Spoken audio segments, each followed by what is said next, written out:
Para este cierre de este último día de la jornada tenemos la presencia de Martina Rungua, que es una de las mujeres periodistas y columnistas de innovación y tecnología más talentosas, co-conductora en No Somos Nadie de Radio Metro. En los últimos años publicó historias en tapa de La Nación, que incluyeron entrevistas a CEOs de Wikipedia, Netflix, Ethermax, Singularity University, referentes de innovación local e internacional. También ha publicado su libro La fábrica de tiempo, con ya varias, nos contarás después Martina cuántas varias tiradas ya tienen.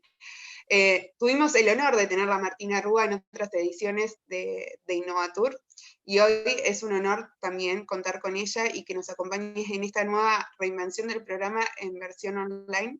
Así que te agradecemos muchísimo, Martu, por tu presencia, y nos estarás contando cómo es esto de la productividad y la innovación en la era remota. Bueno, Dana, muchas gracias a vos y a todo el equipo de Innovatur por la propuesta. Me estuve sumando a varias de las charlas de estos días y me parece que han aportado muchísimo valor, y creo que la palabra valor hoy vale más que nunca, ¿no? Cómo usamos nuestro tiempo, en qué lo invertimos, y voy a tratar de compartir con ustedes los próximos minutos algunas ideas para repensar nuestra productividad en este tiempo tan complejo que nos toca vivir. Bueno, primero contarles, junto a Pablo Fernández, soy la coautora de La fábrica de tiempo, un libro que ya va por su sexta edición, no por su quinta, que publicamos hace 2 años, luego de una década de investigación sobre productividad, qué pasa con nuestra energía, qué pasa con nuestro tiempo, con nuestra priorización, y es algo de lo que voy a compartir con ustedes. Y también les quiero contar que tenemos un podcast totalmente gratuito, por eso se los cuento. Tiene 4 temporadas con muchísimos episodios para que puedan hacer doble clic en cada uno de los temas que hoy vamos a ver muy, muy rápido, pero sepan que cada tema que vamos a tratar tiene todo un podcast de 20 minutos para que ustedes puedan profundizar en los temas que necesiten respecto a su productividad.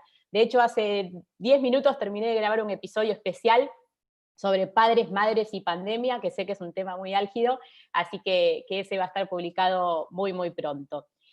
Investigo sobre productividad, tecnología e innovación hace más de 20 años, y les quiero contar cuáles son las últimas tendencias, técnicas, y que pensemos el uso de nuestro tiempo hoy más que nunca.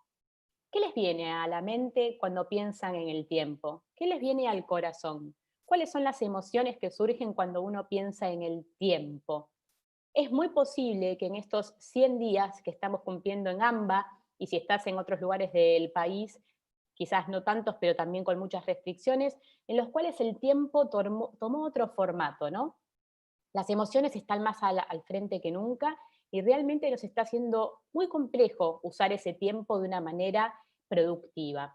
¿Qué tenemos que hacer con esto? ¿Decir yo no puedo, no sé planificar? O quizás reconocer cuáles son esas emociones en este tiempo tan distinto que nos toca vivir. Quiero compartir esta imagen porque no podemos dejar de darnos cuenta que es la ansiedad y la incertidumbre la que está teniendo las riendas de nuestra productividad. Y es desde acá que tenemos que pensar el uso de nuestro tiempo en esta época tan compleja.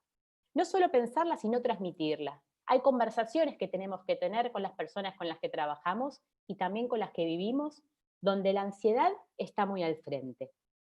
Y hay que tenerla en cuenta para poder planificar de una manera realista. Entonces, primero y principal, no estamos haciendo trabajo remoto, no estamos teletrabajando. Estamos atravesando una pandemia y en el medio estamos intentando trabajar. Muchos de ustedes están intentando reconvertirse de una manera muy brusca, donde vieron los negocios desmoronarse de un día para el otro y están tratando de salir adelante como un ave fénix. Entonces, quiero darles algunas herramientas con las que estamos trabajando para pensar el uso de nuestro tiempo, aún con la pandemia encima. Hay un concepto que desarrollamos con Pablo Fernández, mi coautor, relacionado a productividad equilibrada, ¿no? No podemos pensar nuestra productividad si no la pensamos 360. Somos personas que no solo trabajamos, vivimos, dormimos, hacemos actividad física, tenemos relaciones personales, relaciones laborales, tenemos anhelos, cosas que nos salen. Todo eso se juega a la hora de pensar cómo usamos nuestro tiempo. Entonces les propongo una definición de productividad equilibrada. Hacer de manera tal tendiente a generar un bienestar en todo lo que hacemos y somos. Ya no es hacer por hacer como el hámster que corre adentro de la rueda, sino frenar y preguntarnos para qué estamos haciendo lo que estamos haciendo. Y este tiempo es un tiempo privilegiado para hacernos esas preguntas.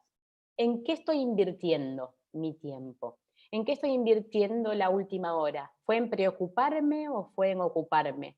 ¿Me caí adentro de las redes sociales y no pude salir o elegí estar ahí? Preguntas que nos dan muchas claves sobre cómo estamos usando el tiempo hoy. Saben que somos seres biológicos, ¿no? Claro, tenemos 24 horas al día y nos rigen ciclos. Los ciclos circadianos son los que rigen nuestro reloj biológico. A la hora de dormir y a la hora de estar despiertos, los humanos tenemos ciclos de energía. Entonces, es tan importante cuándo hacemos las cosas como qué cosas hacemos. Y no le solemos dar relevancia a esto, ¿no? Uno se pone a hacer las cosas cuando puede, cuando se las piden, pero el cuerpo no siempre está listo para eso que le pedimos. Entonces, los invito a que piensen cuándo hacen las cosas y no solo qué cosas hacen, y van a ver que hay mucha información ahí sobre cómo usamos nuestro tiempo. Les decía que las personas tenemos ciclos, ¿no? Ciclos de 90 minutos que se van continuando y en esos ciclos de 90 minutos nos van pasando distintas cosas a nivel corporal y fisiológico. A la mañana temprano, apenas nos levantamos, nuestro cuerpo está preparado para hacer las actividades más difíciles y nuestra mente lo acompaña. Todo lo cognitivo, lo que requiere análisis, lo que requiere una conversación compleja, o que pongas todo lo que podés, es bueno hacerlo por la mañana. Quizás vos estás pensando, bueno, la verdad es que yo funciono mejor de noche, me siento un búho, pero la verdad es que funcionamos mucho mejor por la mañana. Entonces, ten en cuenta esto cuando tengas que hacer análisis a la hora de trabajar o hacer una conversación difícil. La mañana es el momento privilegiado. Cuando salís de la cama, quizás nuestra sangre se calienta y te prepara para atravesar ese momento. Es verdad que hay alondras y hay búhos. Hay personas que trabajan mejor por la mañana y otras que trabajan mejor por la noche. Pero lo cierto es que la mayoría de los humanos somos alondras o colibríes, que está ahí por el medio. Y los que piensan que trabajan mejor de noche es porque en muchas ocasiones no le dieron una verdadera chance a la mañana. Así que lo más difícil, ese muerto, ese pendiente que te está pesando, la mañana es el mejor momento para tratar de resolverlo. Luego del pico de energía llega un valle, ¿no? Todos lo hemos sentido ahora, llega después cuando nos ponemos a laburar, a comer un sanguchito al lado de la computadora y nos sentimos somnolientos. Es importante que sepas que esto es parte de tu ciclo y hay que respetarlo. En lo posible, si tenés la posibilidad de robar una siestita, se llaman power naps, siestas de 5 a 20 minutos, que nos sirven para recuperarnos física y mentalmente. No estás perdiendo el tiempo porque descanses, estás recuperando tiempo para poder hacer más foco a la tarde. Y les quiero contar que todas las investigaciones demuestran que en el valle somos más erráticos a la hora de hacer análisis cognitivos o tomar decisiones. Hay un libro que se llama ¿Cuándo? Lo escribió Daniel Pink, y ahí el autor demuestra cómo en el pico de energía tomamos las mejores decisiones, pero en el valle tenemos errores. Por ejemplo, los errores relacionados a los anestesistas en los hospitales hacen más errores por la tarde que por la mañana. Los jueces son más injustos en las decisiones que toman por la tarde que por la mañana. Entonces, nuestro cuerpo también tiene algo para decirnos, tenerlo en cuenta para entender a qué hora haces cada cosa. Y luego del valle llega la recuperación. Y esta es una excelente noticia, porque luego de ese momento de valle, nuestro cuerpo se prepara una vez más y tiene así como un boost de energía para seguir adelante. Y esto cuando pasa tipo 5 o 6 de la tarde, cuando con suerte terminás tu momento de trabajo y ahí tenés un poquito más de energía para ponerte las zapatillas y ponerte a saltar en el living o en el patio donde tengas en esta pandemia para decir, che, yo le gané al día. No fue otro día que tuve que sobrevivir, sino que yo hoy pude conectar, pude trabajar, pude también cuidarme. Así que piensen en estos ciclos a la hora de trabajar y de vivir. Tenemos un pico, tenemos un valle y una recuperación, y está bueno que inviertan tiempo en entender cómo es su energía a la hora de usar el tiempo. Subestimamos profundamente el poder del sueño. Ustedes no se imaginan el gran impacto que tiene el descanso en cómo usamos el tiempo. O sí se imaginan. Saben que muchos estamos teniendo más pesadillas y sueños que lo normal, y eso está anclado en nuestra ansiedad, por supuesto. La incertidumbre nos genera ansiedad y está generando temas para dormir. Dormir es una fuente de energía y de productividad. Si sos adulto, tenés que dormir entre 7 y 8 horas para tener la mayor energía posible para poder trabajar y tener un buen bienestar. Si dormís 4 o 5 horas, sabé que tu cuerpo se siente como si tuviese una resaca el otro día en el trabajo. Así es como nos grita nuestro cuerpo que necesita dormir 7 o 8 horas. En esas 8 horas se ocurren estos ciclos de 90 minutos de los que estábamos hablando, y nuestro cerebro decide qué desecha y qué guarda para el día siguiente. Es importantísimo dormir, ocupa o tendría que ocupar un tercio de nuestra vida y no le damos la relevancia que tiene para nuestro bienestar y nuestra productividad. ¿Por qué? Porque nos gana un capitulito más de Netflix, porque bueno, estoy desordenada, en pandemia me duermo a las 2, 3 de la mañana. Traten de pensar cómo están cuidando esto, porque también van a encontrar mucha información en cómo usamos nuestro tiempo. Otro tema muy, muy urgente está relacionado al trabajo remoto. Quizás por primera vez en tu vida hayas tenido que trabajar de manera remota, quizás ya lo venías haciendo de manera híbrida, quizás como yo, que trabajo remoto hace 16 años, pero esto no es un trabajo remoto común. Hay mucho para aprender de esta época y lo que te propongo es que pienses en la filosofía del trabajo remoto. Ya no alcanza con pensar en que Zoom ande bien, tener un buen auricular o tener algo de luz natural, son todas cosas muy importantes. Pero primero hay que pensar una filosofía del trabajo remoto. ¿A qué me refiero? Hay que armar nuevos acuerdos. El trabajo remoto requiere acuerdos distintos al trabajo presencial. Ya no tenemos el control o el microcontrol que teníamos antes, y ahora lo que tenemos es que desarrollar una autonomía del trabajo remoto. Sin autonomía es muy difícil poder trabajar.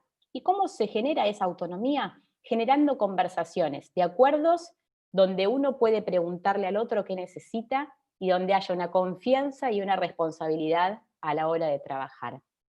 Esto se dice en 4 palabras, pero generar esta cultura de trabajo puede llevar muchísimo tiempo. Podemos usar estos meses para empezar a pensar esta filosofía del trabajo remoto. Piénsenlo, aunque tengan una microempresa, que seas vos un emprendedor o una gran empresa. ¿Cuáles son los acuerdos y las conversaciones que estamos teniendo para poder generar un bienestar en la manera en la que trabajamos, aún en la distancia? ¿Cómo estamos decidiendo comunicarnos? ¿Estamos todo el tiempo en videollamadas o las reservamos para temas relevantes y el resto de las cosas las hacemos en comunicaciones asincrónicas? Es muy importante también en el trabajo remoto pensar en mi tiempo, pero también en cómo usan el tiempo los demás. Les decía sobre el trabajo remoto: cultura, autonomía, confianza y responsabilidad. Son 4 palabras difíciles, pero necesarias, y les puedo asegurar que una vez que uno empieza a lograr esa autonomía, que uno empieza a poder confiar y decir, che, yo ya sé cuáles son mis objetivos de esta semana. No hace falta que me estés preguntando cada 2 minutos por WhatsApp cómo voy. Quédate tranquilo, mis objetivos son estos y yo voy a llegar. Hay algo muy fresco en la autonomía que a las personas nos da sentido en lo que hacemos. Yo puedo elegir cómo voy a trabajar en el día de hoy. Voy a poder cortar ahora y poder cocinar y conectar con mis nenes y acompañarlos en la escuela porque después voy a hacer el trabajo. Entonces, conversaciones complejas e importantes que tenemos que tener de ahora en adelante. En casa no podés planificar como planificabas antes. En casa pasan cosas. Mientras yo hablo con ustedes ya tocaron el timbre 2 veces, no sé si escucharon, y mi marido salió corriendo, agarró al perro para que no ladre, mi hijo cambió de red de Wi-Fi para su clase de música para que yo pueda hablar con ustedes. Ocurren cosas, hay imponderables. Entonces la planificación que tenías pre-pandemia no sirve para la pandemia. ¿Y eso qué hacemos? ¿Tiramos todo por la borda? No, replanificamos. Replanificamos con una mirada realista y justa con nosotros mismos. No podés pensar en una planificación de 8 o 9 horas sin cortes, porque tu casa va a requerir algo distinto. Tu casa va a tener imponderables. Pasan cosas que no esperamos que iban a pasar. Porque me pongo a trabajar y se cae Wi-Fi. Porque me pongo a trabajar y llega el plomero. Porque me pongo a trabajar y los chicos necesitan ayuda. Entonces, tenemos que planificar por sprints, momentos de foco y momentos de descanso, mucho más cortos, que requieren un esfuerzo mayor por parte nuestra. Es relevante también en esta época del trabajo remoto y para pensar nuestro tiempo que inviertas algo de tiempo en pensar tu tecnología. No tenés que tener un súper estudio en tu casa, pero es verdad que te va a generar mucha ansiedad el hecho de no tener una manera de poder comunicarte y de trabajar, y de estar parado y sentado, y poder poner la compu arriba de una caja, y poder sentarte con un almohadón que cuide tu espalda. Son todas cosas que fuimos haciendo sin saber mucho cómo, pero ya van 100 días y nos quedan muchos por delante. Entonces les recomiendo que inviertan tiempo en pensar su bienestar ergonómico. ¿Cómo es tu silla? ¿Tenés luz natural? ¿Hay alguna planta? ¿Tenés una botella de agua cerca de la compu para no olvidarte de tomar? ¿El parlante con el que trabajás se te escucha bien o sos el que en las reuniones siempre se escucha mal? Todas estas cosas hacen al bienestar y al uso del tiempo en esta era tan compleja. Así que invertí unos minutos para tener lo mejor posible todo. Otro capítulo del trabajo y del tiempo, que son las cosas que nos sacan energía. Si yo les digo aspiradores de productividad, ¿qué les viene a la cabeza? ¿Qué les viene al corazón que decís, che, me está sacando la energía este tema? Bueno, los invito a pensar cómo podemos hacer para tener más energía y más tiempo. Estamos experimentando una fatiga de decisiones. La fatiga de decisiones se da porque tenemos que decidir muchas más cosas que antes de la pandemia. ¿Qué como? ¿Qué no como? ¿Qué cocino? ¿Lavo la fruta o no la lavo? ¿Cuántas veces me pongo alcohol en gel? ¿Visito a mi mamá o se puede enfermar si la visito? Todas estas cosas hacen que cuando llegue la noche te sientas completamente fatigado y con esta ansiedad que hablamos al principio. ¿Qué podemos hacer? Tratar de minimizar las decisiones que tomamos por día. Hablé con un experto en toma de decisiones para entender este tema y él me explicaba que lo que tenemos que hacer es que minimizar las decisiones a lo máximo posible. ¿Cómo hacerlo? Por ejemplo, si el sábado te compras el bolsón de verduras, poder decidir más o menos el menú de la semana o varios menúes y no tener que todos los días decidir, ¿y ahora qué comemos? ¿Y ahora qué cocino? Hacer una vez las cosas y tratar de reservarlas lo mejor posible en la heladera para luego ya tener muchas cosas decididas. Si sos padre o madre, dejar a la noche anterior la comida del día siguiente te va también a hacer que tu día sea más fácil de abordar. Por otra parte, tomar las decisiones antes de que las cosas ocurran. Quiere decir precocinar o preparar escenarios antes de que ocurran, porque cuando ocurren las cosas, las emociones se ponen muy al frente y no solemos tomar buenas decisiones. Entonces, este tiempo de pandemia, y para evitar una fatiga de decisiones, te recomiendo que pienses en escenarios posibles y pienses qué decisiones tomarías si estos ocurren. Puede parecer, ¿es necesario? Cuando llegue el momento vas a poder decidir con la cabeza un poco más fría, aunque las emociones están al frente, pero vos ya pensaste. Y atención con estar muy expuestos todo el día a las noticias. Todos necesitamos informarnos y saber qué tenemos que hacer las próximas semanas, pero no dejes la tele, ni un medio digital, ni la radio encendida todo el día, porque esto también ayuda a la rumiación y no nos hace bien. Entonces decidí cómo te vas a informar, con quién y apaga. Es otra de las cosas que nos ayuda a llevar mejor este tiempo. Tenés que experimentar una ignorancia selectiva. Para poder usar el tiempo en la pandemia, donde tenemos tantas obligaciones extra, trabajar, estar con los chicos, seguir adelante, y todos con la preocupación de cómo están nuestros familiares, no podemos prestarle atención a todo. Entonces te recomiendo que elijas a qué le vas a dar tu atención.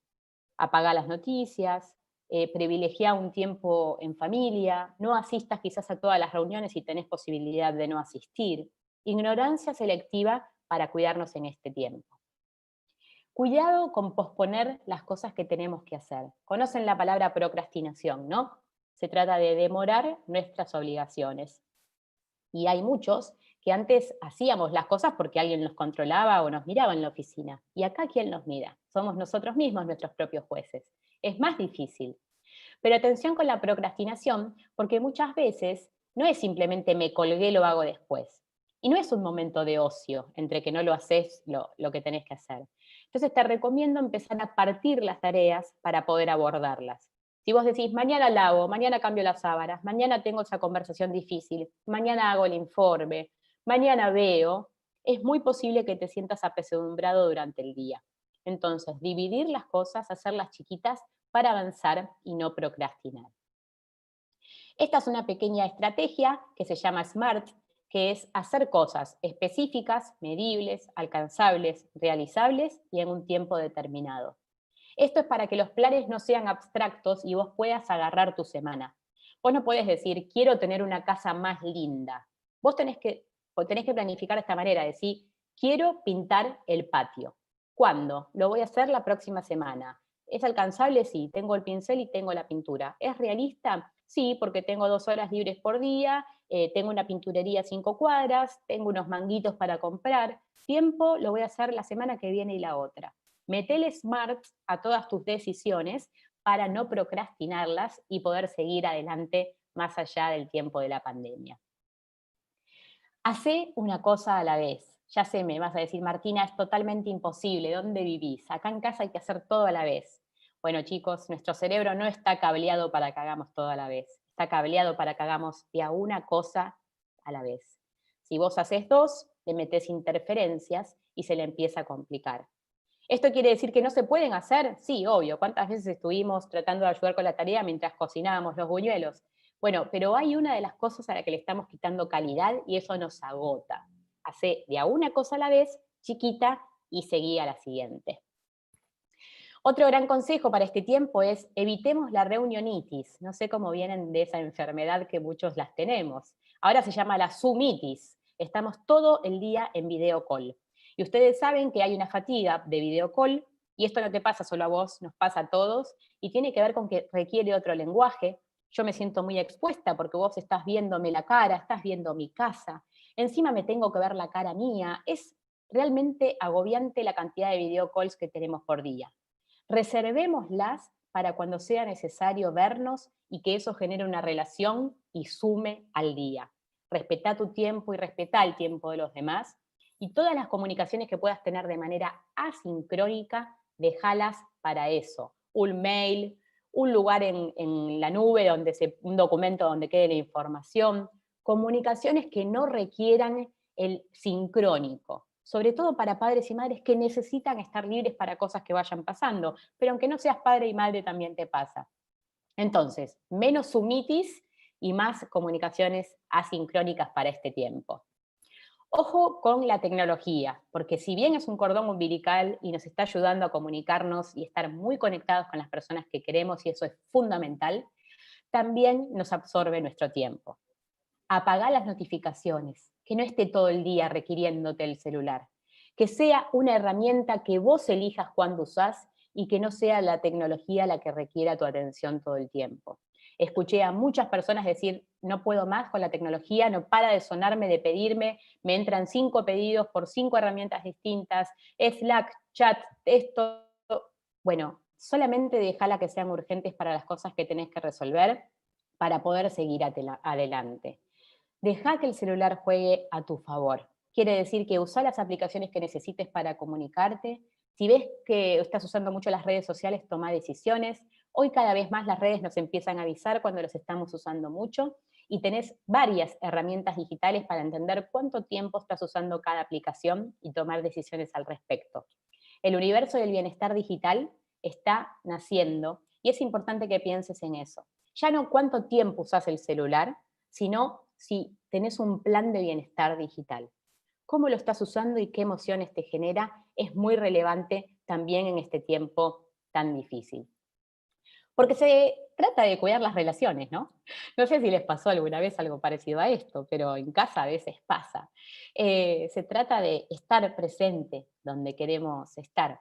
Y esto es algo que muchos siempre hemos dicho, quiero estar presente donde estoy y estoy en otro lado. Bueno, tomemos las decisiones que podamos para no estar todo el tiempo conectados.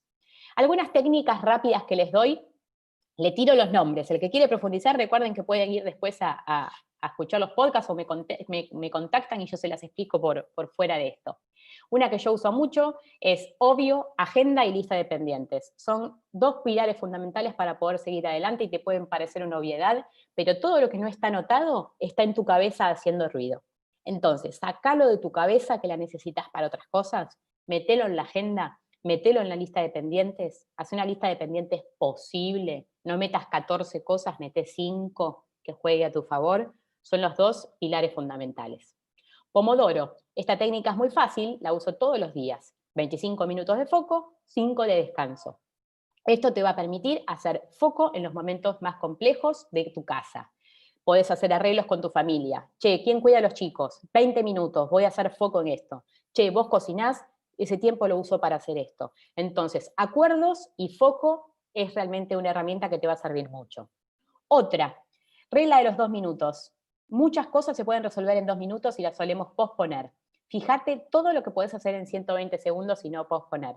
Esta regla, que se llama GTD, dice que si se puede hacer en 2 minutos, ni siquiera lo agendes, hacelo ya mismo. Y vos me dirás, Martina, ¿qué se puede hacer en 2 minutos? Bueno, podés hacer la cama, podés pagar las cuentas, podés mandar un mail, podés saludar a tu familia con un beso. Todo eso se puede hacer en 2 minutos y muchas veces lo posponemos porque estamos ocupados. Bueno, basta de excusas, 2 minutos, podés hacer un montón de cosas. Otra regla, otra herramienta que uso mucho se llama no rompas la cadena, y es así de simple. Usan un calendario y se ponen 2 o 3 metas bien alcanzables por día. Por ejemplo, hoy quiero 10 minutos de meditación, 20 minutos de actividad física, 5 minutos de un llamado con alguien que quiero. Ponete esas metas de lunes a viernes y cuando cumplas cada día, metele una cruz al día. Entonces, todos los días vas a tratar de cumplirlas porque no querés romper tu cadena. Hay muchas aplicaciones para hacer estas técnicas, así que el que quiere apps después me las pide, pero sepan que existen todas estas pequeñas hacks para hacer que el día sea más agarrable. Priorizar es nuestra gran herramienta. Foco, energía y priorización son los 3 conceptos que tenés que grabarte. No es el tiempo el que no nos alcanza, es que no lo sabemos gestionar. Entonces, ya conocimos nuestra energía, en qué momentos del día hacemos bien las cosas, ya pensamos nuestro foco, es hora de priorizar. Y priorizar es doloroso, porque no se puede hacer todo. Priorizar requiere que elijas qué va a llevar tu tiempo hoy, y para eso tenés que elegir qué no va a llevar tu tiempo hoy. Es muy importante hacer estos acuerdos en casa. ¿Qué es prioridad para nuestra familia hoy? ¿Qué es prioridad en el trabajo hoy? ¿Qué es prioridad para mí hoy? Y decí los no necesarios para que esas prioridades se puedan llevar a cabo. Voy llegando al final. Le estoy metiendo palo y palo, como verán, porque les quiero tirar estos conceptos para que les queden los que les sirvan y luego puedan ahondar. Hablamos al principio de productividad equilibrada. No podés pensar tu productividad y tu uso del tiempo sin pensar tu balance. Y quiero que sepan que el deporte que hacemos diario impacta. El ocio que tenemos diario impacta. Más que nunca, que tengas un poco de actividad física, no solo contribuye a tu bienestar corporal, sino también mental. Cuando hacemos actividad física, liberamos endorfinas y dopaminas, bajamos el cortisol, todas cosas fundamentales para el bienestar en esta época tan compleja. Entonces, quizás me digas, Martina, no tengo tiempo, no puedo hacer actividad física hoy. Les puedo asegurar que pueden tener esa videollamada caminando. Les puedo asegurar que pueden ver esa serie levantando unas piecitas. Siempre se pueden robar unos 20, 25 minutos para meterle un poquito de bienestar al día. Hablamos al principio del descanso, no subestimen el descanso porque también es fuente de productividad, y tampoco subestimen al ocio. Las personas más productivas tienen momentos de ocio. Podés, por ejemplo, ponerte a cocinar una torta con tus hijos y eso te va a generar bienestar. Hay muchos estudios que demuestran que la cocina nos genera, por ejemplo, emociones positivas. Entonces, busquen pequeños espacios de ocio para poder vivir esta época lo mejor posible. Aprovechen en la medida que puedan a seguir desarrollándose. Hay muchos cursos gratuitos, bueno, como esto, como este espacio que nos ofrecen desde Innovatur estos días para poder seguir aprendiendo aún en tiempos complejos, y eso también te va a ayudar a alcanzar tus metas y a sentir que usas el tiempo de una manera con sentido. Y no descuides finalmente tu marca, ¿no? En esta época tan compleja, es momento de tender lazos y de estar a disposición de los que más lo necesitan. Sé que seguramente lo están haciendo, porque veo como toda la industria realmente está al servicio de este momento y repensando lo que viene, pero es momento para estar, para dar valor a través de tus contactos, para llamar a tus clientes y preguntarles cómo están. Todo eso crea marca personal. Invertir tiempo de tus días en decir, ¿y hoy? ¿Cuáles son los atributos que se van a decir de mi marca después de esta pandemia? ¿Cómo me van a recordar que actué estos 100 días cuando la cosa se puso tan fulera? Todo eso realmente también va a impactar en el futuro de nuestro trabajo y de nuestra vida. Y me despido con un par de ejemplos. Este es un verdulero que le enseñó a las personas a bajar una aplicación. Y me parece un ejemplo hermoso de poner al cliente en el centro y de usar el tiempo al servicio de los demás de una manera muy amorosa. No es lo mismo que le digas a alguien, che, bajate la app y pagame, que hagas estas cartulinas con el paso a paso inclusivas para que todos podamos entender cómo bajar la app. Y creo que esto me invita a pensar cómo estoy dando mis servicios y mis productos. ¿Estoy realmente al servicio del que los va a leer, del que los va a recibir? Y algo que hice en este tiempo, no sé ustedes, pero estoy viendo más películas, estoy tratando de leer. Les puedo asegurar que tengo mucho laburo, pero también necesito poner la cabeza en remojo. Entonces a veces me pongo a ver pelis o cosas para inspirarme. Y vi esta y me dejó un aprendizaje que los quiero dar de despedida.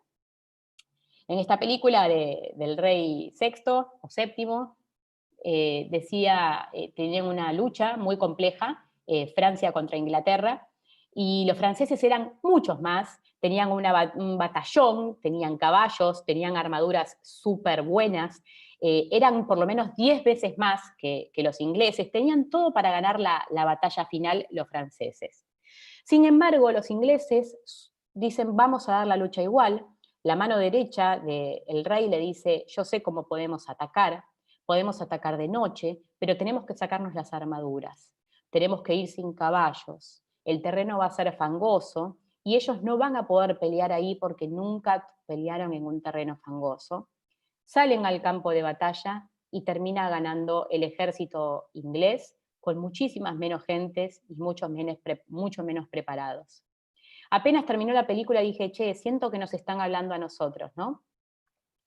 La pandemia nos obligó a abandonar lo conocido, a la manera en la que hacíamos negocios, a la manera en la que estudiábamos, a la manera en la que vivíamos, y nos pidió que abandonemos las armaduras, ¿no? Todo lo conocido, lo bueno, lo trabajado, lo buenísimo que éramos en lo que hacíamos, hoy hay que resignificarlo. Tenemos que estar abiertos a nuevos aprendizajes. Quizás la manera en la que nos acercábamos antes a los destinos y a los clientes ya no sea la misma. Entonces, una cabeza de aprendiz permanente, permeable a las nuevas ideas. Y sobre todo, facilidad para movernos en terrenos fangosos. Los argentinos tenemos un posgrado en esto, ¿no? Pero parece que la pandemia nos pidió un poquito más todavía. Facilidad para movernos y para eso tenemos que abandonar la manera en la que hacíamos las cosas antes. Cómo usemos nuestro tiempo hoy construye cómo vamos a trabajar y a vivir mañana. Y la fábrica de tiempo es no para que trabajes más, sino para que trabajes mejor y te pongas a vos y a tu bienestar en el centro. Muchas gracias a todos por escuchar y muchas gracias a todo el equipo por convocarme para compartir estos minutos de productividad, innovación y manejo de tiempo juntos. Muchísimas gracias, Martu. La verdad que cada vez que te escuchamos pone a la innovación no allá arriba, sino a los que estamos innovando, ¿no? Que somos personas. Y creo que eso es el gran mensaje también y por qué te convocamos para Innovatur. Te agradecemos que hayas escuchado las otras jornadas, porque eso es muy valioso. De parte de todo el ente, muchísimas gracias por tu participación y por el aporte justamente a esto, ¿no? A poder seguir sabiendo cuáles son esas herramientas que nos permiten dedicarnos tiempos a nosotros y también ese tiempo para crear ideas, como decía Ariel, para otros. Así que muchísimas gracias. Es un placer siempre tenerte en Innovatur. Gracias, Dana. Un beso a todo el equipo. Me quedo escuchando. Dale. Vamos no sé si ya está conectado Charlie Caramañán, que es otro de nuestros invitados del día de hoy. También ha sido parte de Innovatur en otras ediciones. Charlie es uno de los referentes de innovación sustentable, innovación abierta y todo lo que tiene que ver con tecnologías exponenciales. Como Martina también ha sido TED Speaker, así que es un honor tenerlos aquí hoy. Bueno, es cofundador de BioSpirit Argentina, que es una compañía global de innovación enfocada en proyectos de triple impacto. Es decir, que no solamente estamos hablando de innovación per se, sino con una innovación con un foco basado en la triple ayuda, ¿no? Lo económico, social y ambiental. Es un placer, bienvenido Charlie, ahí nos escuchás, ahí estamos viendo tu presentación. Sí, Vos nos vas a hablar hoy. ¿Cómo están? ¿Me Bienvenido. escuchan bien? Acá se escucha bien? Perfecto. Excelente, excelente. Bueno, un placer estar nuevamente en Innovatur. Bueno, me quedo con un montón de consejos de Martina, excelentes consejos, y nada, y destacar sobre todo la solidaridad de la industria turística, sobre todo la industria hotelera, ¿no? Cómo se reconvirtió y dio una mano enorme en toda esta primera etapa de la pandemia, así que bueno, un placer estar acá para poder aportar algunos conceptos, tal vez no tantas respuestas, sino más algunas preguntas que nos podemos hacer desde el lado de la innovación, desde el lado de la creatividad, y de qué manera poder reconvertirnos, ¿no? Para esta nueva realidad, como suele llamarse. Así que muchas gracias.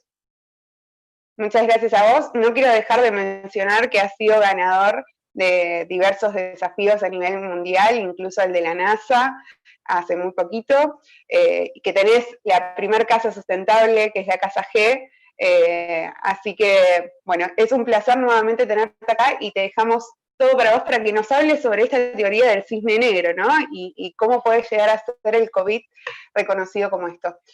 Dale, todo tuyo. Dale. Excelente, bueno, muchas gracias. A ver, vamos a hablar de innovación, vamos a hablar de prospectiva, que es esto de prospectiva de poder mirar hacia el futuro y poder anticiparnos a los eventos, pero no solamente a los eventos cisnes negros como se suelen conocer, que son estos eventos que son de alguna manera imprevisibles, entre comillas, sino de qué manera poder aprovechar todo lo que viene, las nuevas tecnologías, y de qué manera estas disrupciones que están llegando y cada vez más, y cada vez de manera más acelerada, poder utilizarlas en nuestras industrias, en nuestros negocios, en nuestro día a día.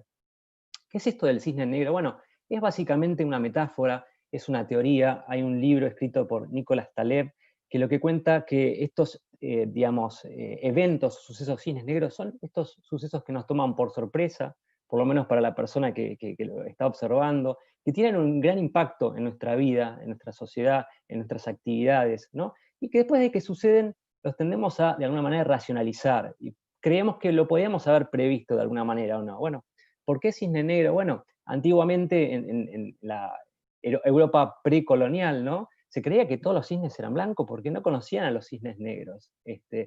A fines de 1600, digamos, cuando colonizan Australia y vuelven y traen a los primeros cisnes negros que encontraron en Australia, se dan cuenta que en realidad esto de creer que esto no puede suceder o no existe, en realidad sí existía, simplemente no conocían, digamos. Es el famoso, las cosas que yo no sé que no sé, básicamente, ¿no? Y son las cosas que nos pueden causar la mayor disrupción en nuestros negocios. Así que bien, ¿qué eventos cisnes negros podemos reconocer, digamos, en la historia? Bueno, el hundimiento del Titanic, ¿no? Este gran barco que se creía inundible en su primer viaje, choca contra un iceberg y se hunde, ¿sí? Lo que fue la Primera Guerra Mundial y Segunda Guerra Mundial, si bien existía un clima bélico, no se entendía que se podía entrar a un clima, digamos, a un involucramiento de tantos, digamos, países y una disrupción tan grande en todas las actividades. Y no solo eso, después de las guerras mundiales, digamos, el gran avance que tuvo la tecnología, la ciencia y todo lo que nosotros hoy conocemos, lo que fue Chernobyl, no solo la experiencia de Chernobyl, que está la serie también en Netflix que la pueden ver, sino después Fukushima. Cuando construyeron Fukushima, tomaron todas las previsiones teniendo en cuenta lo que había pasado en Chernobyl para que no suceda de vuelta, pero no tenían previsto que podía haber un terremoto que provocara, digamos, un tsunami, que inundara la sala donde estaban los generadores, que digamos, hacían circular el agua para enfriar, digamos, toda esta infraestructura. Bueno, era de alguna manera un imprevisible, pero ¿era realmente imprevisible? Digamos, teniendo una central de estas características en una isla donde suceden estas cosas. Bien, lo que fue el ataque al World Trade Center, a las Torres Gemelas, ¿sí? Fue una de las primeras y más grandes disrupciones a la industria aeronáutica, a la industria del turismo, ¿sí? Cómo a partir de eso se reconfiguró la manera de viajar, la manera de hacer el check-in, los plazos, los tiempos, la forma de obtener visas, la rigurosidad en todos estos viajes, digamos, ¿no? De qué manera fue cambiando. Y bueno, y llegamos finalmente al COVID, al coronavirus, ¿no? Que es realmente un imprevisible. Bueno, ahora vamos a ver si es realmente un imprevisible.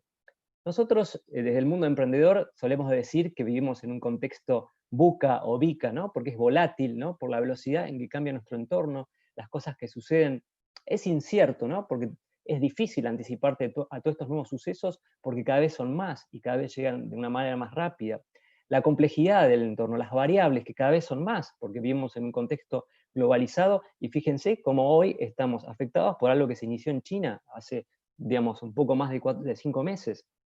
Y la ambigüedad, por supuesto, la dificultad para adelantarse a todos estos sucesos y entender cuál puede ser el impacto en nuestras propias actividades. Bueno, por suerte para todo esto existen metodologías, y que son las que vamos un poquito a ver hoy, y nuevamente repito, son metodologías que nos sirven para anticiparnos a un posible o un potencial cisne negro y tratar de tener un plan de contingencia y que nos agarre mejores preparados, pero también para anticiparnos a todos los avances tecnológicos que pueden provocar una disrupción en nuestros negocios, y no solo ser, digamos, observadores pasivos, digamos, y ser los disrumpidos, sino poder tomar esas tecnologías y esas nuevas tendencias y crear el futuro que nosotros queremos para nosotros y nuestras actividades, ¿sí? A eso se llama prospectiva. Entonces, hay básicamente 3 etapas. La primera es identificar los potenciales cisnes negros, ¿no? Y entender cuál puede ser su impacto. Ahora vamos a hablar un poquito de sesgos cognitivos, y básicamente los UNCs, como se conocen, ¿no? Los UNCs, que son las cosas que no sabemos que no sabemos. Después, obviamente, una vez que determinamos cuáles sucesos o cuáles tecnologías pueden provocar una gran disrupción en nuestros negocios y en nuestras vidas, poder determinar cuál es la probabilidad de que suceda eso, digamos, ¿no? Porque básicamente, si es algo que es súper disruptivo y la probabilidad es realmente baja, no tendría tanta importancia y tanta consecuencia, ¿verdad?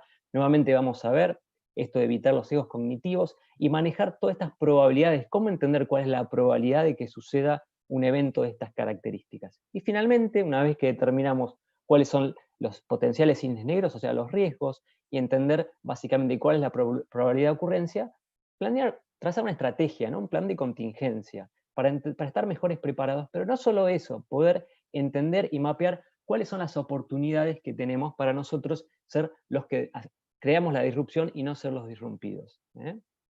Bien, y para eso tenemos estas herramientas, ¿no? No es futurología, no es, digamos, la bola de cristal, sino son herramientas que se usan habitualmente en lo que es el mundo de la prospectiva. Por ejemplo, el cono del futuro. ¿Qué es el cono del futuro? Simplemente, el día de hoy, observar cuáles son las tendencias, las tecnologías, las cosas que se están creando, mirar hacia futuro. Esas tendencias van a configurar escenarios futuros para entender nuestros clientes, qué van a querer, digamos, qué van a esperar de nosotros, cuáles son las nuevas oportunidades para crear productos y servicios, pero también cuáles son los riesgos, las contingencias, ¿no? Entonces, si nosotros seguimos haciendo todo de la manera que lo estamos haciendo hasta ahora, es el futuro más probable, o lo que se conoce como business as usual, ¿verdad? Pero también nosotros podemos pensar que al futuro queremos ir hacia otro lado, es el futuro que a nosotros nos conviene, como negocio, como sociedad. Entonces, desde el día de hoy tenemos que empezar a construir ese futuro que queremos, ¿sí? Y con esa misma, digamos, metodología de poder mirar hacia el futuro, es donde vamos a poder detectar a los cisnes negros, ¿sí? Hay cisnes negros como el coronavirus, que vamos a ver, que es un cisne que fue detectado. Ahora vamos a ver por quién y cómo, pero es un cisne que fue detectado y nosotros entendíamos del impacto que podía tener y entendíamos que era algo que realmente era bastante probable que suceda. Hay otros cisnes negros que son más difíciles, ¿no? Y que solamente podemos llegar a anticiparnos y entendernos utilizando lo que se conoce como pensamiento lateral. Así que bien, nosotros entonces la primera etapa que tenemos que hacer es empezar a reconocer cuáles son los cisnes negros, y para eso tenemos que primero luchar contra nuestra propia cabeza, ¿no? De la manera que está cableada como seres humanos, y son los sesgos cognitivos. Son aquellos, digamos, procesos propios del pensamiento humano que nos lleva a la distorsión, a tener ideas inexactas, interpretaciones ilógicas, lo que se conoce como un pensamiento irracional, ¿no? Pero ese es un propio vicio del funcionamiento del cerebro humano, desde la manera que nosotros manejamos tanta cantidad de información disponible, ¿no? Porque nosotros tenemos un tiempo, tenemos recursos limitados y tenemos que tomar decisiones rápido, ¿no? Básicamente. Entonces, esto es un claro ejemplo que se usa mucho para entender qué son los sesgos cognitivos, ¿no? Acá hay dos figuras, está la figura A y la figura B. Supongamos que tienen un nombre, una se llama Boba y otra se llama Kiki, ¿eh? Díganme ustedes, no sé si el chat está habilitado, y si no, piénsenlo ustedes en sus casas, ¿cómo se llama la figura A y cómo se llama la figura B? ¿Cuál es Boba y cuál es Kiki? Piénsenlo un momento. Boba y Kiki. Bien, ok, bueno, la mayoría de las personas dice o cree que la figura B es Boba, ¿bien? ¿Y por qué? Bueno, realmente no tienen un nombre estas figuras, no tienen una mamá que les puso un nombre o un papá que les puso un nombre, entonces generalmente nuestro cerebro cree que la figura B es Boba porque es tal vez más redondeada, la B, digamos, tiene esta connotación de algo más, digamos, ampuloso, y Kiki, ¿no? Es como más agudo, podría ser que tenga pinches. Realmente es algo que nosotros, digamos, un razonamiento que llegamos sin tener ningún tipo de información válida para poder llegar a este razonamiento. Nuestro cerebro funciona así y tenemos que empezar a entender por qué funciona así. Otro de los ejemplos clásicos que se dan para los sesgos cognitivos es el sesgo de la supervivencia, ¿no? Este es un ejemplo, un caso en la Segunda Guerra Mundial. Volvían los bombardeos que se utilizaban, venían, digamos, todos agujereados por el fuego enemigo, y entonces el ejército de los Estados Unidos lo que planteó a los ingenieros, bueno, hagamos lo siguiente, ¿por qué no reforzamos las áreas donde está la mayor cantidad de impactos? Así, digamos, le agregamos seguridad, ¿no? a nuestros pilotos, a nuestros aviones. Bueno, pero había en la Universidad de Columbia un centro de estudio, el Statistical Research Group, un señor que se llamaba Abraham Wald, que dijo, no, señores, momento, nosotros tenemos que reforzar los lugares donde no están los disparos, porque en los bombardeos que no volvieron a casa, aquellos bombarderos que no volvieron a casa es porque fueron, digamos, el fuego apuntó a los motores o distintas áreas sensibles en donde ese avión cayó y no llegó a casa. Los aviones que llegaron a casa son los aviones que sobrevivieron. Entonces reforcemos las áreas donde no están los impactos, ¿eh? Y algo parecido pasó con el casco en la Primera Guerra Mundial, a partir de que se empezó a usar este tipo de casco, en los hospitales, en las enfermerías, empezaron a venir un montón más de soldados y dijeron, no, esto está mal, estamos usando un casco y tenemos un montón más de heridos. No, antes estas personas terminaban en el campo de la batalla y ni siquiera llegaban al hospital, ¿no? Entonces, estos son parte de los pensamientos que nosotros tenemos que superar para poder empezar a entender estos cisnes negros. No voy a entrar en detalle, pero se los dejo para después, para ver, hay un códice de sesgos cognitivos que tienen que ver con de qué manera nosotros manejamos tanta cantidad de información, ¿no? Que solamente detectamos cuando alguna cosa ha cambiado, digamos, nos atraen más los detalles que confirman nuestras propias creencias, lo que nosotros creemos, ¿no? El sesgo de confirmación, como se conoce. Cuando tenemos insuficiente información, ¿de qué manera rellenamos esos huecos, ¿no? Con información que muchas veces no es válida o no está validada? Si necesitamos actuar rápido, ¿cómo hacemos? Y bueno, primero atendemos las cosas que creemos que sabemos, o donde hemos dedicado mayor cantidad de energía, entonces generalmente falla, ¿eh? Y cuando tenemos que recordar muchísima información, empezamos a descartar los detalles, nos basamos en las generalidades, y generalmente en los detalles es donde se encuentran estos indicios que nos van a permitir anticiparnos a los cisnes negros y a las nuevas tendencias en tecnología, ¿eh? Hay algo muchísimo más sencillo para poder entender cuándo nosotros estamos incurriendo en un sesgo cognitivo, y tiene que ver cómo trabajan los chicos, cómo hacen los chicos cuando están aprendiendo, ¿no? Preguntarse 3 veces por qué. Entonces, yo tengo una idea, un preconcepto, entonces me pregunto, ¿por qué creo esto? Entonces me pregunto, ¿por qué? Si yo puedo responder por qué, me vuelvo a preguntar, ¿y por qué? Y si yo respondo de vuelta, ¿por qué? Me pregunto una tercera vez, ¿por qué? Si la primera de vuelta que yo me pregunto, ¿y por qué pienso tal cosa? Digo, ¿y por qué sí? Y eventualmente estamos trabajando con algún sesgo cognitivo, ¿sí? Así que pregúntense 3 veces o más realmente por qué están haciendo o pensando o llegando a determinada conclusión, si atrás realmente hay o no información que sea válida. Y la segunda etapa es esta herramienta que es súper valiosa, se van a cansar de utilizarla, y se llama priorización prospectiva. Se utiliza para todo lo que tiene que ver con anticiparse al futuro. Y básicamente hay dos ejes, el que tiene que ver con el grado de impacto de las tecnologías, de los sucesos, el que tiene que ver con el eje X, que es el del grado de la incertidumbre. A ver, si estamos enfrente a un suceso, detectamos a través de las tendencias, de las noticias o de las tecnologías que se van gestando, creando, que el grado de impacto que pueda tener esa tendencia, esa tecnología, es baja, bien, no importa si el grado de incertidumbre es baja o es alta. El grado de impacto es bajo, así que para nosotros son todos elementos secundarios. Son elementos que no les tengo que prestar mayor atención. Nuevamente, nuestros recursos mentales, nuestros recursos de tiempo y nuestros recursos monetarios son limitados, entonces depende si somos emprendedores, trabajamos solos o si trabajamos en una gran empresa. Hay una cantidad de personas abocadas a hacer este pensamiento prospectivo y a estar pensando en futuro, no podemos perder el tiempo. Y cuando detectamos que ciertos eventos o sucesos o tecnologías tienen un grado de impacto bajo, son elementos secundarios. Los ponemos en un estante hasta tanto cambien su estatus. Nos vamos a concentrar solamente en lo que tenga un alto grado de impacto para nosotros, nuestros negocios, ¿sí? Entonces, ahora, segunda etapa, nos fijamos en el grado de incertidumbre. Si la incertidumbre es baja, son los elementos predeterminados, son las cosas en las que trabajamos diariamente, o en la planeación o la planificación de corto o mediano plazo. Es donde trabaja la gerencia media, es donde trabajamos diariamente, es la manera que ofrecemos nuestros productos, cómo contactamos a nuestros clientes, cómo efectuamos las ventas, es en lo que trabajamos en el día a día, porque la incertidumbre es baja, sabemos que esto está, que va a ser así, que va a seguir así, y entonces le prestamos una cierta cantidad de energía y atención.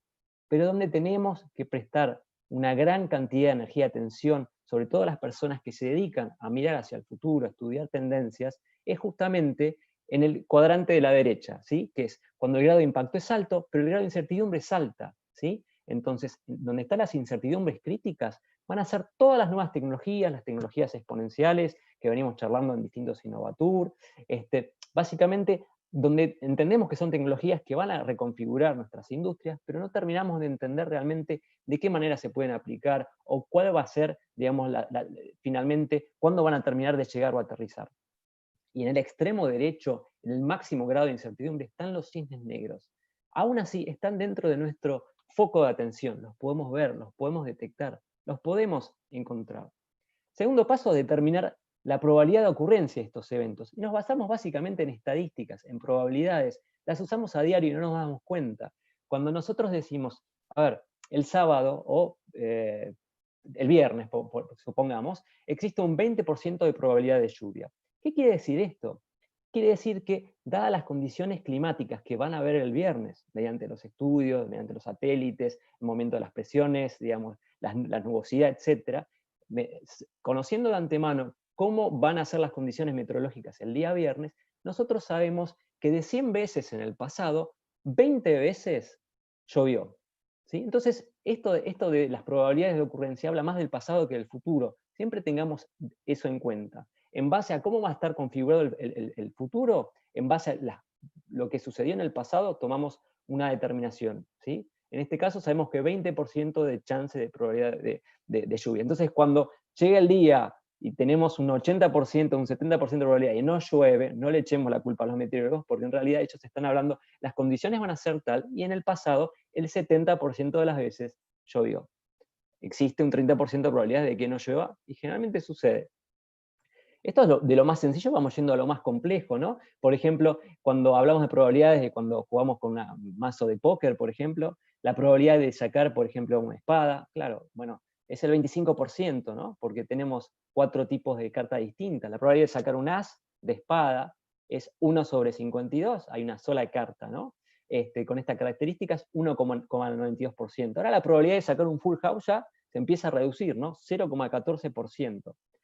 Todos los riesgos, o gran parte de los riesgos que afectan a los negocios, están estudiados, están analizados por las compañías de seguro. Ahí trabajan personas que son los, bueno, no me sale el nombre ahora exactamente, ya me van a hacer recordar, que trabajan haciendo cálculos probabilísticos de cuál es la probabilidad de granizo, cuál es la probabilidad cuando es un seguro de incendio en una casa, cuál es la probabilidad de accidente en un auto, cuál es la probabilidad de riesgo de vida, si te vas a bucear, si te vas a esquiar, si trabajás en un empleo de riesgo, ¿no? Los actuarios, ahí me salió. son tablas que ya están incorporadas en los, digamos, en los planes de negocio de las compañías de riesgo, de seguro. Entonces, en base a eso, a la probabilidad de suceso, te pone una prima que vos vas pagando todos los meses, ¿no? en tu negocio. Bien, ahora vamos a ir a casos extremos, porque lo que a nosotros nos va a pasar en nuestra vida como emprendedores, ¿no? Es que vamos a tener que entender distintas situaciones. Bueno, vamos a entender situaciones extremas para saber que en el medio puede pasar cualquier otro tipo de cosa. Vamos al caso de las tormentas solares. Sabemos que nosotros, digamos, giramos alrededor de un sol que está compuesto principalmente por hidrógeno. Estas, digamos, reacciones termonucleares son las que producen la luz, el calor que nos llega a nosotros, que permite la vida en la Tierra. Pero eventualmente suceden estas llamaradas solares, estas tormentas solares que son mucho más intensas. Parte de estas radiaciones las para el cinturón de Van Allen, que nos protege de estas radiaciones electromagnéticas, pero otra parte llega a la Tierra, llega a la Tierra, y estas grandes llamaradas solares pueden provocar una disrupción enorme en todo lo que son electrónicos, redes de transmisiones de datos, de energía, a tal punto que, bueno, hay predicciones, ¿no? La compañía, por ejemplo, de seguro Lloyds Seguros y el Atmospheric and Environmental Research dice que en los próximos 10 años tenemos una probabilidad del menos del 2%, que es enorme, es una probabilidad enorme, teniendo en cuenta que si esto sucede, podemos llegar a estar hasta un año sin datos, sin electricidad, ¿no? Con costos que son de miles de millones de dólares. Bueno, entonces la probabilidad es alta, entonces tiene que haber alguien que está haciendo algo con respecto a esto. Claro que sí, seguro, porque ¿qué pasa si nosotros nos anticipamos y sabemos cuándo viene la llamarada solar? Desconectamos todo, apagamos todo y básicamente evitamos que se dañen esos equipos, simplemente después se vuelven a reiniciar y problema salvado. Entonces, hay alguien que está haciendo eso. Ya la NASA hace varios años está trabajando en sondas satelitales que observan el Sol de distintos lados, porque la luz que llega, digamos, a nosotros, a la Tierra, tarda solo 8 minutos en llegar, pero si nosotros tenemos una llamarada solar que está del otro lado que no vemos, bueno, pudiéndola ver antes, nos podemos anticipar algunos minutos o algunas horas, pero también en la Universidad de Purdue están haciendo experimentos y experiencias para poder anticiparnos hasta 39 horas y poder tener tiempo de desconectar todos los equipos y evitar estas grandes disrupciones, ¿no? Esto es un ejemplo. Vamos a un segundo ejemplo súper extremo, ¿no? La caída del asteroide, el Armagedón, ¿no? Habrán visto la película con Bruce Willis. Bien, la realidad es que es un hecho que es probable, ya ha sucedido y volverá a suceder. Ustedes conocen la historia de los dinosaurios, hay bastantes registros históricos que han caído estos meteoritos. El problema de estos meteoritos es que si son de más de 50 metros, pasan por la atmósfera y bueno, y provocan, digamos, daños realmente muy, muy grandes. Hace poquito sucedió en Rusia, antes sucedió en Siberia, en China. Bueno, se sabe por la trayectoria de estos asteroides que en el 2068 vamos a tener uno de más de 50 metros. La probabilidad, perdón, voy a tomar un poco de agua. La probabilidad es bastante baja, pero ya en el 92 vamos a tener otro de más de 50 metros con una probabilidad bastante más alta. Esto es una probabilidad bastante significativa y en el futuro pueden seguir viniendo otros asteroides con muchísima más probabilidad de impacto en la Tierra. Entonces, el riesgo está, el impacto es enorme, entonces hay alguien que está haciendo algo por esto, ¿sí? Nuevamente es la NASA. A mediados del año que viene van a lanzar estas sondas DART que van a impactar un asteroide, ¿sí? Que van a impactar un asteroide y van a probar si con tiempo, impactando un asteroide, pueden hacer que la trayectoria digamos, cambie y pueda, digamos, con la suficientemente anticipación, evitar, en un caso eventual, un impacto en la Tierra, ¿no? Porque lo que no podemos hacer, lo que hizo Bruce Willis, es hacer que estalle el meteorito y que caigan todas esas partículas radiactivas a la Tierra. Esa no, no es la manera. Bien, pero también están las oportunidades, y acá ya no dejo de lado un poco la ciencia ficción, pero me van a decir, Charlie, viniste a hablar de turismo y no de ciencia ficción. Bueno, hace 3 años, 5 años, que ya hay empresas que están pensando en hacer minería espacial, ¿no? En estos asteroides hay muchísimas veces más cantidad de materiales preciosos de los que hay en la Tierra, y se sabe que el próximo trillonario, digamos, acá en el mundo van a ser los mineros espaciales. Esto se va a poder realizar en los próximos 10 a 15 años. O sea, esto es una realidad. Entonces tenemos la oportunidad también en estos casos. Hablando de oportunidades y de riesgo y poder identificar, bueno, no sé si vieron la charla, la TED de Bill Gates, que ya en el 2015 nos advertía, nos anticipaba que esto iba a suceder, que realmente podía suceder y que no estábamos tomando cartas en el asunto, y finalmente sucedió. Bien, hay algo que es importante y las lecciones que nosotros podemos aprender de todo esto es la siguiente, ¿no? A ver, tenemos un cisne negro hoy que es el COVID, ¿no? El COVID-19. Si el año que viene o en veces sucesivas vienen otros virus, ¿no? Deberían ser cisnes blancos, ya no cisnes negros. Ya deberíamos estar preparados, deberíamos poder aprender de la experiencia y estar mejores preparados, ¿no? Para la siguiente vez. Esa es la primera consecuencia. Otra de las consecuencias que estamos viendo hoy, estas son fotos satelitales de China antes y después digamos, de la pandemia, perdón, antes y durante la pandemia, y estamos viendo cómo la calidad del aire es mucho mejor, digamos, ¿no? Se ve mucho más claro, vemos cómo en Venecia, digamos, los canales están totalmente limpios, vemos animalitos por las calles de Alemania, desde la India se puede ver los picos del Himalaya, hace 30 años que no sucede esta situación, y básicamente lo que nos están diciendo las personas que se dedican a la sostenibilidad y que entienden los ecosistemas es que si queremos evitar la próxima pandemia, tenemos que empezar a proteger nuestros hábitats, ¿no? Posiblemente habrá sido el murciélago, habrá sido el pangolín, no lo sabemos, pero posiblemente venga una disrupción, ¿no? de cómo manejamos nuestros suelos, ¿no? Entonces, fíjense, en este caso, que el cisne negro que tenemos hoy, que es el coronavirus, es consecuencia de un cisne negro que es muchísimo mayor, que tiene que ver con el cambio de uso de los suelos que estamos haciendo en nuestro planeta, ¿sí? Y tenemos que tener mucho cuidado con el efecto avalancha que tienen estos cisnes negros. ¿Por qué?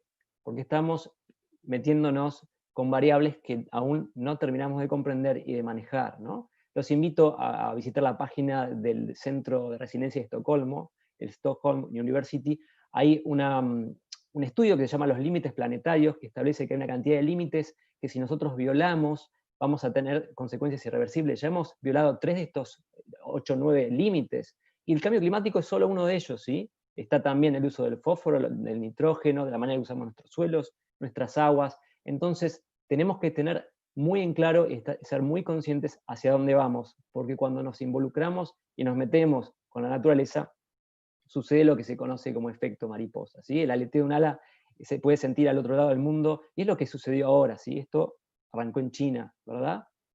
Bueno, hoy estamos discutiendo en los diarios, ¿sí? Ya estamos discutiendo hace varios meses de tratar de aplanar la curva de los nuevos casos para no sobreexigir al sistema hospitalario. Hoy nos estamos dando cuenta, más que nunca, cómo esto tiene consecuencias también en la economía, en la recesión, y estamos charlando si estamos o no en el pico de julio, etc. Pero de lo que se está hablando poco, y cada vez se va a empezar a hablar más, es de esto, es del cambio climático, de las consecuencias, realmente el impacto social y ambiental que puede tener el cambio climático y el impacto económico que puede tener, ¿no? Estamos viendo solamente una muestra de lo que puede pasar si seguimos, digamos, jugando con las variables que no sabemos y no conocemos cómo manejarlas.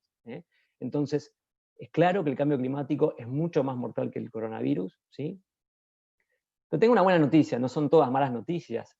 Otro de los cines negros fue el surgimiento de las computadoras, de internet, de los celulares, ¿no? Todo lo que son las tecnologías exponenciales. Estas tecnologías pueden ser cines negros para algunas empresas e industrias.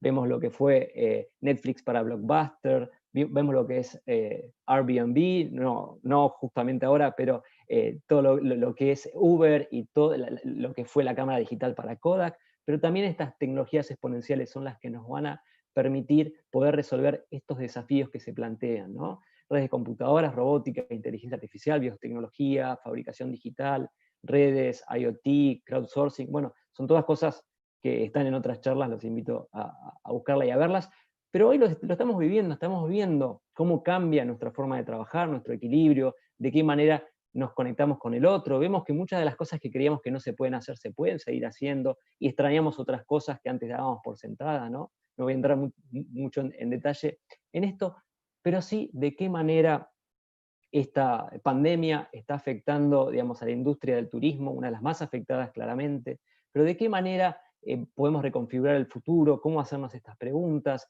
si vamos a poder desarrollar en el corto plazo el turismo más local, qué va a pasar con lugares como Venecia, por ejemplo, donde el tiempo promedio de visita era de 1 o 2 días, y donde ahora va a venir, digamos, menos gente, pero lo que van a querer lograr es que estén más tiempo y que gasten de una manera distinta. Se dan cuenta que Venecia vivía prácticamente del turismo, y ante la falta del turismo el caos, digamos, o el problema económico es absoluto, ¿no? Entonces, ¿de qué manera podemos prepararnos para momentos y situaciones que van a cambiar, que no son las mismas, ¿no? Empezar a usar la creatividad, la inspiración. Nuevamente, hoy no traje soluciones, hoy traje más que nada preguntas, pero ¿desde dónde podemos encontrar la inspiración? El turismo de buceo es un tipo de turismo, y fíjense que es un turismo de riesgo. Fíjense que hay que tener una especie de carnet de credencial, hay que tener una preparación previa. Fíjense que mismo uno estando preparado tiene que estar atento y tener ciertos protocolos para no bajar muy rápido ni subir muy rápido por el nitrógeno en la sangre. Hay todo un sistema de comunicación debajo del agua, un sistema de ir de a dos, el buddy system. Los que bucean saben de lo que hablo, y los que no, los invito a conocer un poquito más sobre el buceo. Es un deporte de riesgo, pero cada vez hay más personas que lo hacen, ¿sí? Inclusive hay compañías de seguro que te hacen un seguro especial si sos buceo, ¿no? Si sos buzo, ¿no? ¿Y qué pasa mientras estamos parados? Y lo que hablaba Martina, cómo reinventarnos, cómo aprovechar para comunicar nuestra marca, mientras mientras nuestra nave está parada en puerto, cómo hacer para comunicar, cómo poder hacer para ser más creativos y generar expectativa para cuando las personas puedan volver a viajar, poder estar súper deseosos de volver a visitar nuestros lugares, nuestros destinos, y aprovechar y utilizar nuestros servicios. Bueno, redefinir los planes de contingencia. Sin duda va a haber un antes y un después. Tenemos que redefinir los protocolos, el tema de la geolocalización de las personas, ¿sí?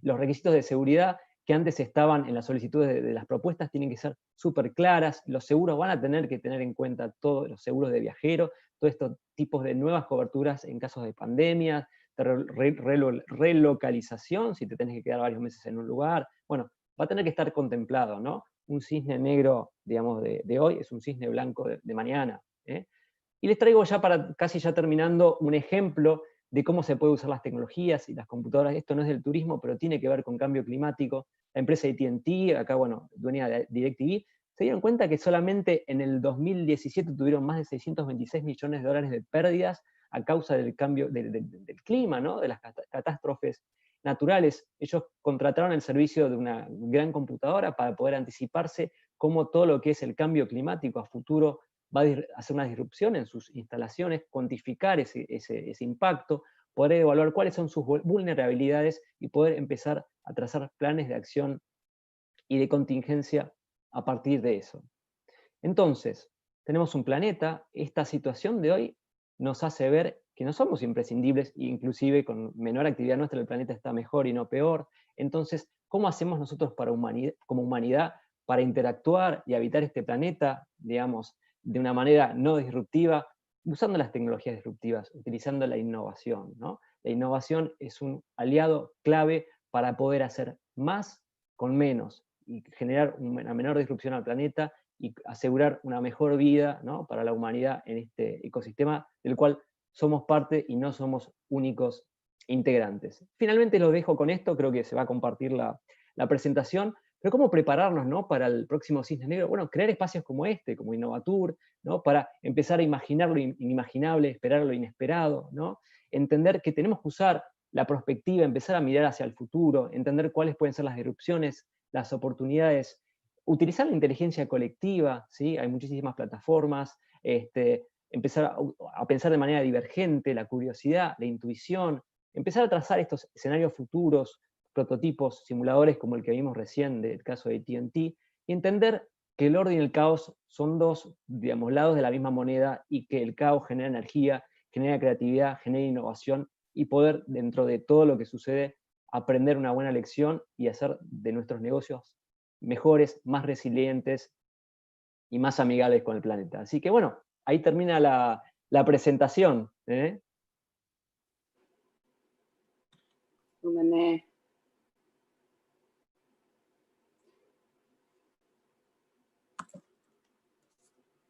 Hola. Dana, está desmutado el micrófono, Dana. Ahí Ahora está, sí. ahí le doy muchísimas gracias. Ahí le doy el pie.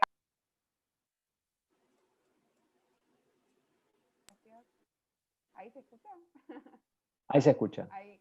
Bueno, muchísimas gracias, Charlie. Ahí también está conectada Alina para hacer el cierre.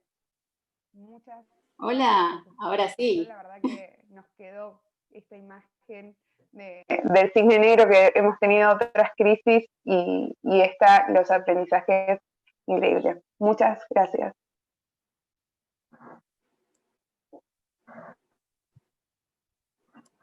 Gracias, Charlie. Ahí está. No sabía si lo teníamos todavía, Charlie, no me llegué a despedir. Me quedé con dos cosas de lo que decía Charlie, esto de evitar los sesgos, ¿no? Que también surgió en otra de las charlas, que a veces nos encontramos repitiendo ciertas cuestiones como si fuera un mantra, y estar preparados. Silvia, me acuerdo que decía en una de las charlas que suerte es cuando la preparación encuentra la oportunidad. Pero bueno, llegamos al final. Qué rápido pasó. Más de 1.700 personas nos estuvieron viendo en vivo. Es el final de la jornada, pero no el final del ciclo, porque ahora después de unas conclusiones vamos a arrancar con el hackathon. Este año Innovatur siguió creciendo, así que ahora les vamos a contar más adelante de qué se trata. Pero bueno, como les decía antes, me toca el cierre y quiero arrancar agradeciendo. Fernando nos decía, primero que nada, perdón, quiero pedirles disculpas en nombre de Fernando Estrafase. Ustedes saben que hoy es un día bastante particular, donde se están decidiendo cosas muy importantes y él quería estar, pero hasta último momento estuvo tratando de estar presente y no se pudo sumar. Fernando les decía que en la apertura de las jornadas comentaba que nunca antes, como en esta coyuntura que nos toca vivir ahora, el sector público y el sector privado tuvimos la oportunidad de trabajar tanto juntos para salir adelante. Y Innovatur es un claro ejemplo en un contexto donde el nivel de incertidumbre que tenemos en el gobierno, en el Estado en general, y un presupuesto dedicado a la emergencia sanitaria, realmente todo lo que hicimos no hubiera sido posible sin la presencia y la generosidad enorme de las empresas que nos acompañaron y de los oradores. Así que muchas gracias. Quiero agradecerle a Big Shonan por la plataforma, que fue espectacular. No se cayó en ningún momento, funcionó bárbaro. Quiero agradecerle también, y ahora seguramente lo repita cuando hablemos del hackathon, a Oracle y a Neti, por el soporte técnico y el know-how que nos van a brindar. Pero, ya ven, trabajar juntos, además de una oportunidad, hoy es una necesidad. Colaboración, articulación, solidaridad, generosidad, fueron conceptos que recorrieron las distintas ponencias a lo largo de toda la jornada para referirnos a la innovación y a la resiliencia. La resiliencia es la capacidad de salir fortalecidos de una crisis. Y las enseñanzas pasadas, como las que estamos atravesando en este momento, nos dirigen a ese único camino posible, que es trabajar en conjunto y en colaboración con múltiples actores, pero con un propósito y una visión en conjunto que nos una.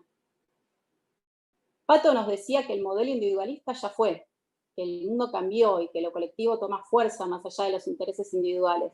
Y nos lo ejemplificaba en su charla con los casos, cuando comentaba los casos del Black Lives Matter, hasta cómo marcas como Nike y como Adidas se juntaron para hacer una campaña. Y Janina nos decía que hablar de turismo en épocas de pandemia es hacer cambios estructurales. Y tenemos la enorme oportunidad y responsabilidad también de repensar el turismo, o mejor dicho, repensar el futuro del turismo y de no repetir los errores del pasado, ¿no? Charlie también hablaba de los sesgos recién. Y parte de esos sesgos surgieron en la charla de género, cuando hablábamos de esos sesgos que nos impiden, por ejemplo, incorporar más mujeres a los espacios de decisión, aun cuando los datos nos confirman los beneficios económicos y sociales de la diversidad en las organizaciones. La innovación y la sostenibilidad ya no son una tendencia, son una demanda del nuevo viajero que está mejor informado y más exigente. Y esta tendencia va a seguir potenciándose con el tiempo, por lo que abrazar el cambio o producir el cambio van a ser las alternativas que tendremos, como bien decía Andy también en una de las charlas. Pero ¿cómo hacemos frente a esta nueva demanda? Silvia comentaba que si no hay crisis, no aparecen las mentes brillantes, y Andy nos mostraba cómo muchas marcas, hoy reconocidas en el mundo, habían surgido en épocas de crisis. Hoy la oportunidad está en reinventar modelos de negocio y revisar cuál es la propuesta de valor, nuestra propuesta de valor. El propósito asociado al triple impacto, al social, al económico y al ambiental, es una brújula que tenemos que usar en este momento, nos decía Silvia. Y ya vivimos en la primera acción de Innovatur, no sé si se acuerdan, en los desayunos, 4 casos de empresa con propósito, que claramente mostraron con ejemplos ser sumamente resilientes y creativos a la hora de enfrentar el contexto. Ahora también tenemos herramientas que nos pueden ayudar. El espíritu emprendedor del que hablaba Silvia genera soluciones relevantes, como las que nos contaba Antonio en su charla, sobre esta aplicación basada en blockchain que almacena registros médicos, la HiCard, que va a permitir ganar la seguridad del turista, y como los que vimos también recién con Turismo City, por ejemplo, mismo con la plataforma de Eric Jonan que estamos usando para la transmisión. La innovación y la tecnología pueden ser un gran aliado de la sostenibilidad y de la capacidad de respuesta para responder a estas nuevas demandas de los viajeros. Pero la mayoría de los cambios, de estos cambios que estamos viviendo, si ustedes se dan cuenta, no son cambios disruptivos. Porque los espacios presenciales, por ejemplo, no son reemplazables. Las nuevas tecnologías aparecen para facilitar procesos, para conocer mejor a nuestro cliente, a nuestro visitante. La transformación digital que tanto hablamos, nos decía Andy, es 90% cultural y 10% tecnológica. Este momento es una gran oportunidad para hacer un cambio de mindset y apostar, más que por un futuro, por un hoy más humano y más sostenible. En una etapa donde la figura del emprendedor o la mente emprendedora va a ser clave para construir nuestro futuro, esto significa que la sociedad va a utilizar la tecnología como punto de partida, pero que se diferencia a través del potencial humano. Las personas hacen a las empresas y los valores o skills sociales y emocionales tienden puentes para que el turista se sienta a gusto y decida volver. Porque como nos contaba Pato, en una de las charlas también, cuando nos comentaba el ejemplo del restaurante, con su estrategia de diferenciación y de personalización, los humanos podemos olvidarnos qué empresa nos ofreció algún servicio digital, pero no de cómo nos hicieron sentir. Bueno, llegamos a nuestro fin, pero tenemos que arrancar ahora, les trazo un puente. Esta parte, la bienvenida al hackathon se las iba a dar Fernando. En su lugar voy a continuar yo. Como les comentaba antes, hoy arranca este primer hackathon. Es la primera vez que lo hacemos desde el ente para pensar soluciones enfocadas en la reactivación de la actividad turística. Durante y luego del periodo de la pandemia, queremos que sean soluciones permanentes para mitigar los impactos económicos, reforzando la resiliencia de la que tanto venimos hablando del sector turístico y apoyar a las empresas y a los destinos a través de soluciones replicables y también transferibles, con casos concretos. Hasta el día 1 de julio vamos a trabajar en conjunto con emprendedores, empresas, asociaciones, funcionarios de turismo también de ciudades de todo el país, expertos locales e internacionales, universidades, docentes, estudiantes de turismo y referentes de tecnología e innovación. Ya tenemos hoy más de 120 inscriptos, son 10 equipos de 70 participantes, y como les decía antes, todo esto fue posible y quiero agradecer nuevamente a la enorme colaboración, especialmente al gobierno de la ciudad de Mendoza, al ente municipal de turismo de Mar del Plata, a la Universidad Nacional de Mar del Plata y a empresas como Oracle y Neti, la startup, que hicieron todo esto posible. También quiero agradecer a Hackea tu Destino, que es un hackathon especializado en destinos inteligentes del Ayuntamiento de Torrevieja en España y de la Universidad de Alicante y de 100 Consulting. En los próximos días, todos nosotros vamos a estar trabajando en los siguientes desafíos. Ahora les voy a enumerar las propuestas. Tenemos el primero, que se trata de seguridad en términos sanitarios y de proponer soluciones que mejoren la seguridad y transmitir confianza al turista, comunicando de forma eficiente los recaudos que tomamos en los destinos, como por ejemplo la aplicación de los protocolos. turismo nacional. ¿Cómo hacemos para promover los turismos nacionales mejorando la relación entre turistas y anfitriones locales? Sobre empleo también es otro de los desafíos. ¿Cómo hacemos para generar nuevas alternativas para ayudar a los trabajadores que realizan tareas hoy no digitalizadas, como pueden ser las visitas guiadas? Desarrollar proyectos que potencien el talento de los actores de la cadena de valor, como por ejemplo para los guías de turismo locales, los alquileres de servicios como Bici, que es la propuesta que tiene Mariana, que participó también de la jornada, caballos en otras partes del país, etc. Y por último, y no por ello menos importante, datos para tomar decisiones. Tenemos que empezar a tomar decisiones basadas en evidencia y no en simples intuiciones. ¿Cómo hacemos para mejorar? Uno de los desafíos va a ser cómo hacemos para mejorar la obtención y el análisis de esos datos que nos permitan, como decíamos, mejorar la toma de decisiones, crear nuevos productos, encontrar nuevos nichos, etc. Entonces, a partir del 1 de julio vamos a seleccionar y a difundir a través del ente las ideas distinguidas por su potencial para llevarse a cabo en diferentes destinos turísticos en el corto plazo y su contribución con los objetivos del desarrollo sostenible. Bueno, hasta aquí llegamos. Muchísimas gracias a todos y le damos la apertura oficial al hackathon.